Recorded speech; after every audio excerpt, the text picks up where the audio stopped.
Lewis concept of acids and bases. According to Lewis, acids are electron pair acceptors.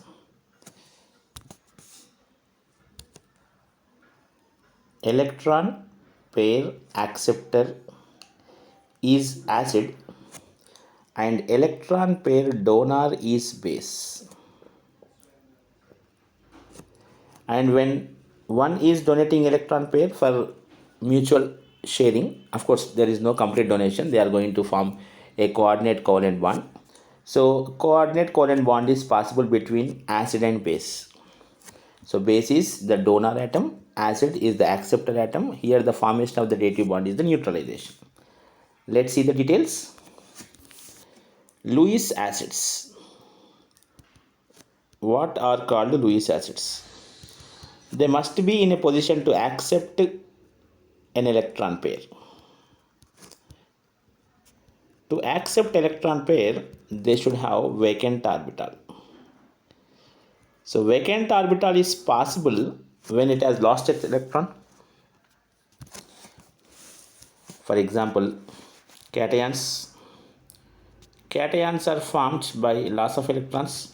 So definitely cations are ready to accept the electron pair, except sodium plus potassium plus or calcium plus 2, magnesium plus 2. Forget about this because they are very strong cations. They do not accept any electron pair.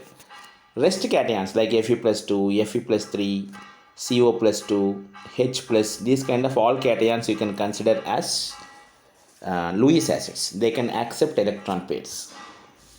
Then second point is atoms with 6 electrons in the outermost configuration, that we call sextet configuration. Sextet configuration means having 6 electrons, or is a 6 valence electrons. Octet is 8 valence electrons, 6 valence electrons is sextet configuration. This is oxygen group, oxygen, sulfur, selenium, tellurium. All these they can accept one electron pair in order to get the octet configuration. This is also one possible. Next is electron deficient molecules. Electron deficient molecules are generally formed by third group elements like BF3, BCl3. All these they are having one vacant orbital with the boron. Not only boron, here you can take all boron group elements and all. Along with this you can take AlCl3, you can take FeCl3. All these are neutral molecules, but they are electron deficient. They have vacant orbitals. They can accept electron pairs. So electron deficient molecules you can consider. One more possibility is molecules in which central atom can expand its octet. How it can expand? For example, SiF4 is there. Octet is there.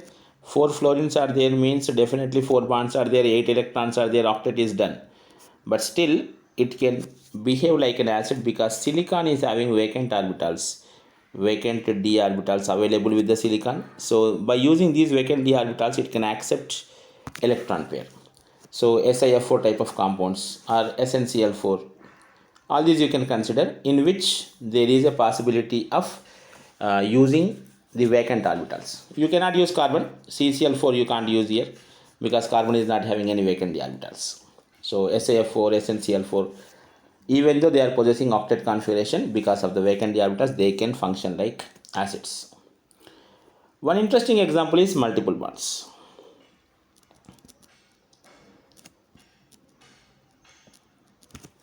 Multiple bonds between carbon and oxygen, let us say, if it is like this electron pair will be shifted here. So it is like a cation. So whenever dissimilar atoms are having multiple bonds, they can function like Lewis acids. Examples, if you want, CO2 is an example, SO2, SO3, NO2, all these you can consider as Lewis acids due to the multiple bond between two dissimilar atoms, carbon double bond oxygen, double bond oxygen. What happens here? It can shift here, so this is like a cation. So all these you can consider under the category of Lewis acids. Then coming to the Lewis bases. Lewis bases, no extra questions. First point is anions. All anions are Lewis bases only because anions means they extra got the electron. So whatever the electron pair they got, they can comfortably donate for the dative bonding. So all anions like Cl minus, F minus, Cn minus, all these you can consider as Lewis bases. Second point is lone pair of electrons, LP, lone pair of electrons. If they possess lone pair of electrons, that will be easy job, like ammonia, RNH2, R2NH, similarly water, H2O, H2S, all these also can function. ROH, alcohol, all these they can function because they do have lone pair of electrons. One another possibility is multiple bonds between two similar atoms. For example, C2H4 or C2H2 type of compounds, when you are taking,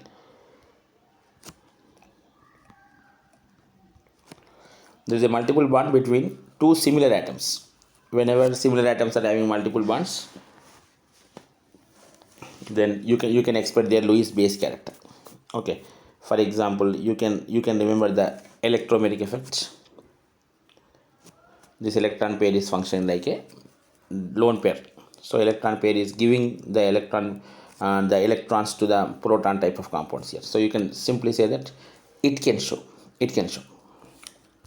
And as we were discussing about the neutralization process, formation of the dative bond is the neutralization process. For example, NH3, it's a base, BF3, it's an acid. So this is nothing but neutralization. But neutralization is slow here. Actually, neutralization reactions must be very fast, but here neutralization is a bit slow.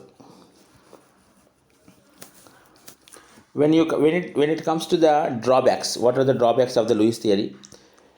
The first thing is neutralization. Neutralization is very slow actually, but neutralization should take place very fast. That is generally happening in the remaining cases. It can't explain the strength of the acids. Strengths cannot be given by this one. This is a drawback. And catalytic activity of H plus ions also it cannot explain.